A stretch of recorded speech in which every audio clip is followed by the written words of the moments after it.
এরা বিড়ি যারা তৈরি করে তারা ওই বিড়ি তামাকের মধ্যে এরা পারফিউম ইউজ করে, যদ্দাতে সুগন্ধি সেইটাই। এটা আমরা ঢাকা থেকে কালেক্ট করি, ওখান থেকে নিয়ে আসার পর এখানে কম্বাইন করতে হয়। কম্বাইন করার পর তারপর ওরা যারা ইউজ করে তারা নিয়ে যায়, তামাকে দেয়, যদ্দায় তামাকে দেয়।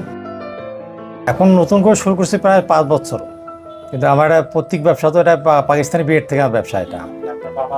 হ্যাঁ হ্যাঁ, বাবা দাদা না বাবা করতো, বড় ভাই করছে, আমিও করছি। তারপরে আমি বাইরে জবে চলে যাই, জব ছেড়ে দিয়ে এখন আবার এই ব্যবসা শুরু করছি। বাইরে বিভিন্ন ডিস্ট্রিক্টে কাজ করছি, প্রায় 40-50 ডিস্ট্রিক্ট ঘোরা হয়েছে আমার। এখন এটা দিচ্ছে আবার প্রায় 5 বছর। এটা মিনিমাম বিক্রি হয় আউন্স, অথবা এখন নতুন পদ্ধতি আপনার কেজি হিসেবে বিক্রি করা যায়। বিভিন্ন দামে আছে। এই পারফিউমের দাম এটা বলার মতো না। 1 কেজি আবার 2-3 লাখ টাকাও আছে, আবার 1 কেজি আবার 200-300 টাকাও আছে। শত বাইরের প্রোডাক্ট দেশে অবশ্য এগুলো তৈরি হয় না, জাস্ট ওদের মালটা এনে বিভিন্ন এখানে এটা কম্পাউন্ড করা হয়। দেশে কোনো পারফিউম তৈরি হয় না।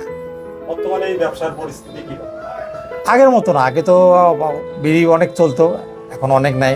মানে অনেক সচেতন, বিড়ি খাও কম খাচ্ছে, জর্দাও কম খাচ্ছে, আগের চেয়ে আগের মতো বিড়ি ব্যবসা নাই। সারাই আমবাগান মোড়, খারাগাছ, জেলা রংপুর, থানা কাউনিয়া।